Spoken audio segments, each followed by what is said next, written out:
Red Alert, which came first? March 4, 2019 by Anna von Reitz. The Michigan General Jural Assembly and Destry Payne have claimed that you can retain U.S. citizenship and be a member of a state jural assembly. I called them out on it and basically said, no, you have to be an American state citizen to operate an American state assembly. Go figure, right?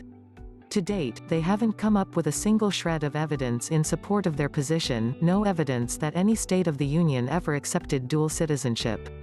This issue is too important both for your own safety and for the validity of all your work on an assembly to bypass and leave to hand-waving.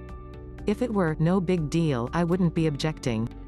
Now that their claims that I was responsible for what happened to the Colorado 9 have also been thoroughly debunked, and it has been proven that instead, I gave the Colorado 9 good advice that they ignored, just like I am giving you now, it's time to further consider the facts.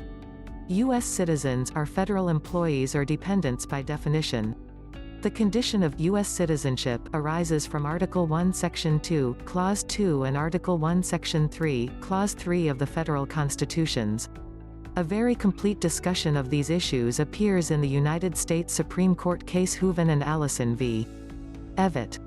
U.S. citizens have no constitutional rights or guarantees because they are subjects defined by the constitutions and they are adopting a political status created by the constitutions, so logically, they are not parties to the constitutions, never were and cannot be. That's why equal civil rights exist and what the whole civil rights movement was about.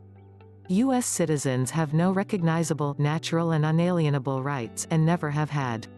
The Municipal Congress was forced to give them privileges known as civil rights to make up for this, but they remain only privileges, something the master gives and the master can take away. We, the people, lawful persons living in the actual states of the Union, are parties to the constitutions via the participation of our states and enjoy a completely different status and stand in a completely different jurisdiction. Once we expatriate from any territorial or municipal citizenship obligation a status that was merely conferred and presumed upon us without our knowledge or consent, we are free to operate as American state nationals or as American state citizens.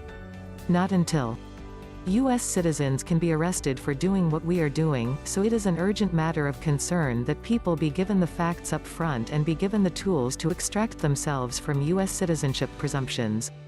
I will also point out that it makes no sense whatsoever to retain any tie to such a political status as a U.S. citizen if you are not currently a federal employee or dependent. Federal service is a condition of voluntary servitude, as in indentured servitude. You sign a labor contract that requires you to function as a U.S. citizen for a period of years. Once you retire or leave the U.S. military or federal civilian service, you are no longer required to function in that capacity, and why would you, considering that it obligates you to many unpleasant duties, including paying federal income tax on every penny you earn? Loss of your private property rights? Loss of your constitutional guarantees? Why would anyone in their right mind claim such a foreign and subservient political status, if they didn't have to as a condition of employment? The vast majority of us don't have to, and for the work at hand, actually assembling the states of the Union, we can't. We have to come home and dig our own ditches. We cannot remain at sea in federal jurisdiction and accomplish work on the land, and vice versa. So if you do not want to stumble into the same jurisdictional trap as the Colorado 9 and quite possibly suffer the same fate, look at the logic and the facts and lead the stampede to get your paperwork done. Retirees from federal services and those who have earned their Social Security benefits and military retirement benefits from federal employment are still welcome and able to return home to the land and soil jurisdiction. They may still have to pay federal income tax on the portion of their retirement that is based on federal income, but they are otherwise free to collect, have their pensions and their freedom, too. Please hit subscribe, like, share, embed, and get ready for many more Anna von Reitz article videos.